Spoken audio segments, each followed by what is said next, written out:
Hello, scholars. I'm Dr. Brenda G. Harris, and I'm going to be exploring a fable with you today called Why Are the Babies in the River?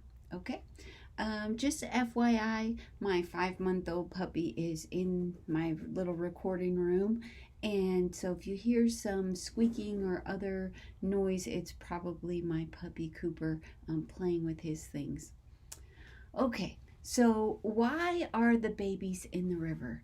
Let's just go through this little fable and then we'll talk about how it may relate to educational equity, schools, society, and diversity. We're always looking at those connections between how do schools, society, and social differences function to promote or hinder educational equity or lack thereof, and realize educational inequity. Okay, why are the babies in the river? Okay, imagine, if you will, that you are in the Rocky Mountains and you're near a river flowing down the Colorado Plateau. As you stand on the river bank, gazing upstream and enjoying nature, you suddenly see a raft coming quite quickly around the bend and down some small rapids upstream. You become alarmed because as the raft comes quickly floating down toward you, you notice that there is a baby alone sitting on the raft. No life jacket, no protection from the raft's edges, and no protection from the river's water. Like any good citizen, you quickly wade into the river to grab that raft with the baby on it to pull it to safety and the shore. You think nothing of your shoes getting wet or your clothing because you are, of course, focused on the baby's safety. You have now pulled the raft to the shore and picked up the baby to do a quick check for injuries or other possible mishaps. Whew, you sigh a sigh of relief as the baby appears fine, if ready for a diaper change and a bottle. As you begin to strategize about diapers and bottles, because you didn't bring any with you to the river, you did not know that you were going to be rescuing a baby from the river. So you happen to be thinking about how am I going to solve this diaper and bottle problem when you get a glimpse out of the corner of your eye. And what do you see? You look up the river in horror, and guess what? There is another baby in the river floating down toward you on a raft. Again alone, and again the raft is moving at a rapid pace through the small rapids toward you. Being the good citizen that you are, of course, you quickly put the baby you are holding and just rescued on the riverbank, far enough from the water's edge. You quickly look around to make sure there's nothing the baby can put in its mouth, and you then turn and run into the water. Success! You have successfully pulled another baby from the river on a raft. But you need help now. You look upriver, and to your horror, you see a whole line of rafts coming down the river with babies on them. Each one alone, each one no life jacket, each one on a raft that has no protection from the edge of the raft or the river's fast-running water. Quick thinker that you are, as well as good citizen, you pull out your cell phone, and luckily you do have service in the mountains. You call a friend who creates a phone tree and soon has a large crew of friends at your side. Being the friendly, upstanding, good citizen that you are, you have a lot of friends who have come quickly to your aid. You quickly move into action. You organize your friends into an assembly line of efficient, fast-working, dedicated, caring, hard-working rescue volunteer workers in stations. One station of workers is in charge of going out to the river to pull the incoming rafts into shore. Another station of workers is in charge of triaging the babies on the rafts coming in out of the water. They look for sunburn, for insect bites, for rashes, or for any other serious potential harms to the babies. Another station of workers is in charge of rinsing sand and anything else from the baby and putting them in clean clothes and changing diapers. Another station of workers is in charge of feeding the babies. Another in charge of getting the babies into shuttles to be transported back to the city. And another station is in charge of finding temporary placements for the babies and beginning a search for their guardians. You stand back and watch this amazing orchestration of effectiveness that you have organized and implemented in rescuing all of these babies who were alone on rafts in the river. You finally have time to take a minute to yourself as all of your stations are working smoothly, and you say to yourself, "Good job. I have done a great job getting the babies from the river." Now think for a moment. What is missing from this story? There's something very key missing from this story. I'll give you a moment to think about it.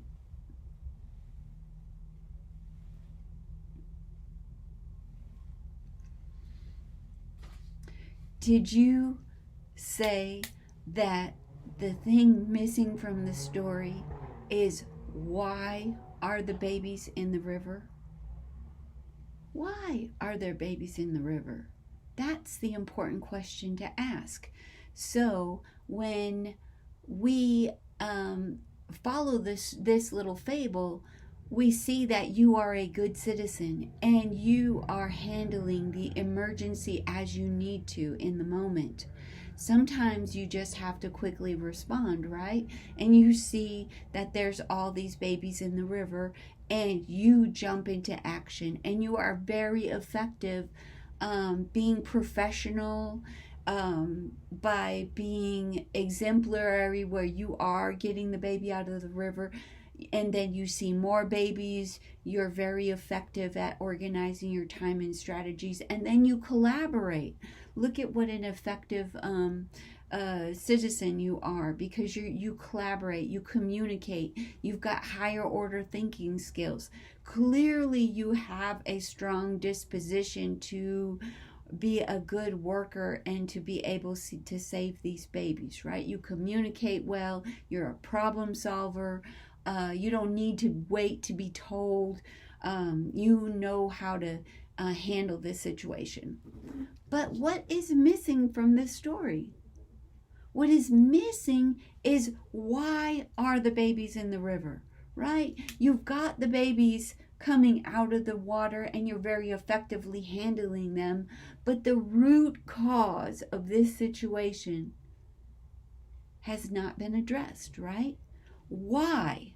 Why are the babies in the river alone, right? Why? So how does this little story relate to exemplary teaching and to educational equity and even inequity? Why does educational inequity, why are there gaps in students' learning successes that we see, especially when it pertains to minoritized groups or gendered groups? Why do we have situations where we have inequities? And I would argue to you that the babies in the river, that this little fable of saving the babies from the river, is very much about what we're looking at as educators, and particularly as we focus on practices or pedagogy. So in the story, you are the good citizen, and most teachers do go into teaching because they are motivated by altruistic goals and interests. They don't come into education because they think that they can get wealthy, Most teachers know that that's not going to be true. So they're altruistic. It's not for the money that they come in. It's not even for the status or respect, because teachers don't get a lot of that either. So why are teachers going into education? It's usually because they're good citizens. They're not in it to get anything back. They go in it because it's the right thing to do. They love learning, they love children, they like helping people. Overwhelmingly, when we do research on why teachers go into education, when it's such a stressful, and especially post-pandemic and during the pandemic, COVID-19, it's become increasingly stressful. And not everyone has been staying in education. Many people have been leaving. But we still have many teachers who are staying in the profession, many who want to become teachers. So teachers are these good citizens. They want to do things, and they're motivated by good reasons. So what happens in the fable then is that you, the good citizen, are very effective, right? You are very effective at your strategies, at your interactions. You get the babies out of the water, you collaborate, you have others help you. You have this finely tuned orchestra getting the babies out of the river. And teachers do that as well. They handle many things. They're underfunded, underpaid, underrespected, undervalued, and yet they do work hard. They often moonlight and buy their own materials, and so they are very effective. But think for a moment back to what is missing in the story. Why are the babies in the river? Okay, so if we don't ask and answer that question of why the babies are in the river, we can be very successful, very effective at doing our practices. Let's say that we are very good at group work, at collaborative learning. So I'm the good citizen, I'm the teacher, and I am superb at implementing collaborative learning in my classroom. I'm very good at that. I am very good at classroom management. I am very good at having clear objectives and assessments that match my assessments. So I can be very good at all of these strategies. Do you see how my teaching strategies in my classroom are matching my strategies as a good citizen, setting up, getting the babies out of the river and getting them to where they need to go, back to the city? So I can be very effective at that, but I have not yet addressed the question of why are the babies in the river. So if we're thinking about, well, I'm very effective at my strategies in my classroom, I'm very effective at using an integrated curriculum, I'm very good at implementing technology into my classroom, or whatever my strategy might be, if I did not ask, why are the babies in the river, I am missing the root cause of what's going on. So I'm simply managing the status quo, and sometimes that is the important thing. Stop the bleeding. You have to triage so you stop the bleeding. But if you don't get at the root cause of why the situation is happening, you're just like a little hamster, and you keep running in place and running in place, but you haven't actually looked at why you are running in place like that. And so it could be that there's root causes about what is going on, that the babies are in the river, and that's what needs to be addressed. So right now, for example, you'll hear a lot about socio-emotional learning and grit, and that is a strategy. Those are those are topics that have become very popular and gained a lot of currency in education. They're kind of buzzwords. So when I was a new teacher, you never heard anything about grit. You never heard anything about SEL. Those are things that have kind of emerged in the last couple of years and become, have a lot of currency where you hear those buzzwords a lot. Okay, so you can be very good at that. At SEL, you can be managing grit and kind of focusing on that. But if you haven't addressed why the babies are in the river, your strategy could actually be making things worse.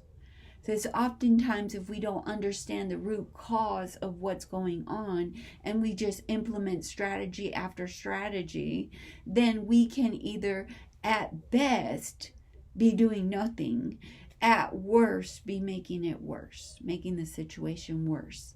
So we've got to be able to ask, why are the babies in the river? As educators, we want to know, why are the babies in the river? And then if we understand that, if we understand why the babies are in the river, what's going on with equity or lack of equity in education, then we can intentionally choose our strategies to help us get to equity and to get around and address inequity.